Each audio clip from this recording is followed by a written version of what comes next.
এইখিনিতে কৰিম সেইটো আপোনালোকে গম পাব আমি গম নাপাওঁ প্ৰতিবাদটো কৰাটো কৰিম আমি ইয়াতে আপোনালোকৰ ভুলৰ কাৰণে আজি ভটিয়াপাৰত খিলঞ্জীয়া ভূমিপুত্ৰ মানুহখিনিয়ে মৃত্যুৰ লগত যুঁজ থাকিবলগীয়া হৈছে জীৱন মৃত্যুৰ লগত যুঁজি আছে আপোনালোকৰ ভুলৰ কাৰণে কৰিব লাগিব আকৌ তেনে আপুনি মোক বুজাই দিয়ক ক'ত কৰিম তেতিয়াহ'লে আপুনি মোক বুজাই দিয়ক আন্দোলন ক'ত কৰিম আপুনি আমি আমাক আন্দোলন ক'ত কৰিব আপুনি নিশিকাব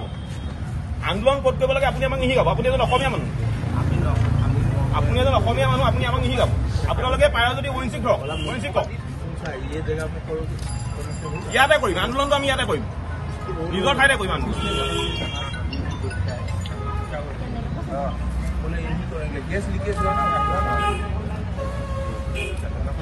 আমি কেলে প্ৰতিবাদ নকৰিম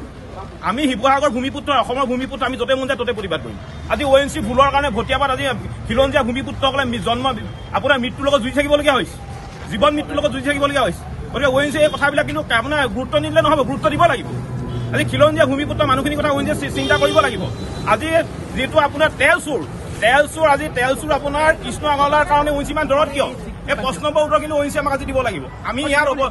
আমি অবিৰতভাৱে ইয়াত প্ৰতিবাদ কৰিম যিমান দিনলৈকে ONC আমাৰ দাবীসমূহ মানি নলয় আমি সেই সিমান দিনলৈকে ইয়াত কিন্তু প্ৰতিবাদত আমি বহি থাকিম এইটো এতিয়া তোমালোকে বহিছা চেণ্ট্ৰেল অক্টোবৰ সন্মুখত আমি বহিছো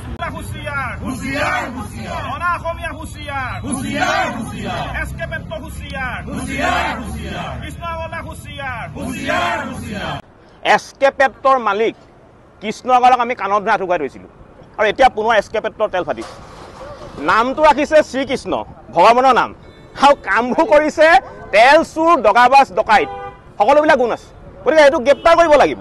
আজি কৃষ্ণ আগৰৱালাৰ 2 নম্বৰীৰ কাৰণে কৃষ্ণ আগৰৱালাৰ ভুলৰ কাৰণে আজি খিলঞ্জীয়া মানুহখিনিয়ে জীৱন মৃত্যুৰ লগত যুঁজি থাকিবলগীয়া হৈছে আজি SK পেট্ৰৰ স্বত্বাধিকাৰী তেল চুৰ দগাবাজ দালালি কৃষ্ণ আগৰৱালাক আমি গ্ৰেপ্তাৰ কৰিবলৈ দাবী উত্থাপন কৰিছোঁ ইয়াৰ লগতে আমি আৰু এটা কথা ক'ব বিচাৰিছোঁ আমি গম পাইছোঁ আজিৰ তাৰিখতো কৃষ্ণ আগৰৱালাৰ 5টা ৰিগ ONGC চলি আছে গতিকে ONGCয়ে কৃষ্ণ আগৰৱালাৰ সকলোবিলাক ৰিগৰ ঠিকা বাতিল কৰি কৃষ্ণ আগৰৱালাৰ যিটো আপোনাৰ মালিকাধীন যিটো কোম্পানী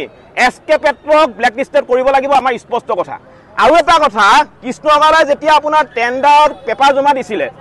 এক্সপিৰিয়েঞ্চ যিবিলাক চাৰ্টিফিকেট এই এক্সপিৰিয়েঞ্চ চাৰ্টিফিকেটবিলাকৰ সৰহভাগ কিন্তু ভুৱা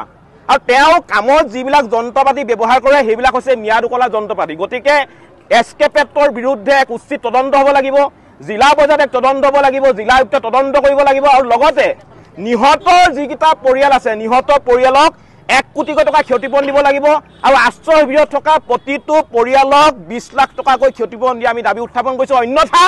আমাৰ এই প্ৰতিবাদী কাৰ্যসূচী আমি ধাৰাবাহিকভাৱে চলাই লৈ যাম আৰু কৰিব বিচাৰিছোঁ SK পেট্ৰ নামৰ যিটো এইটো আপোনাৰ ব্যক্তিগত যিটো প্ৰতিষ্ঠান যাৰ স্বত্বাধিকাৰী শ্ৰীকৃষ্ণ আগৰৱালা শিৱসাগৰ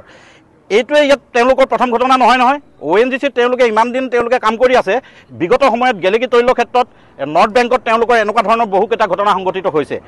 কিন্তু এতিয়া কথা হ'ল আটাইতকৈ ডাঙৰ কথাটো হ'ল আজি ঘটনা হৈ যোৱা 7 দিন পাৰ হৈ গ'ল এই মুহূৰ্তলৈকে কিন্তু যিটো প্ৰতিষ্ঠানৰ দ্বাৰা ঘটনাটো সংঘটিত হ'ল যিটো প্ৰতিষ্ঠানৰ টেকনিকেল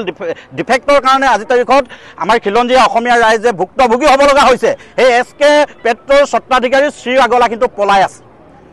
আছে ক'ৰবাত মুম্বাই দিল্লীত গৈ পলাই আছেগৈ তেওঁ ইয়াত ৰাইজৰ ৰুখৰ বলি হোৱাৰ ভয়ত পলাই আছে একো কামত তেওঁ বাহিৰত নাই তেওঁ মিছা কথা কৈছে কালি এটা সংগঠনৰ এজন বিষয়ববীয়াক তেওঁ কৈছে কিবা কামত তেওঁ মুম্বাইত আছেগৈ কিন্তু প্ৰকৃত কথাটো যিদিনা ঘটনা হ'ল তেওঁ পলাই গৈছে গতিকে তেওঁ এজন পলৰীয়া হয় কিন্তু পলাই থাকিলে নহ'ব তেওঁ অন দ্য স্পট আহিব লাগিব ONGCক আজি আমি যৌথ সংগ্ৰামী মঞ্চ অৰ্থাৎ শিৱসাগৰ জিলাৰ যিমান জাতীয় জনগোষ্ঠীয় সংগঠন আছে সকলোৱে একত্ৰিত হৈ এখন স্মাৰকপত্ৰ প্ৰেৰণ কৰিবলৈ আমি আগবাঢ়িছোঁ তাত স্পষ্টকৈ কৈছোঁ ONGCত চলি থকা 10টা ৰিগৰ যি নিবিদা SK পেট্ৰৰ যি 10টা ৰিগৰ নিবিদা তৎকালীনভাৱে বাতিল কৰি SK পেট্ৰৰ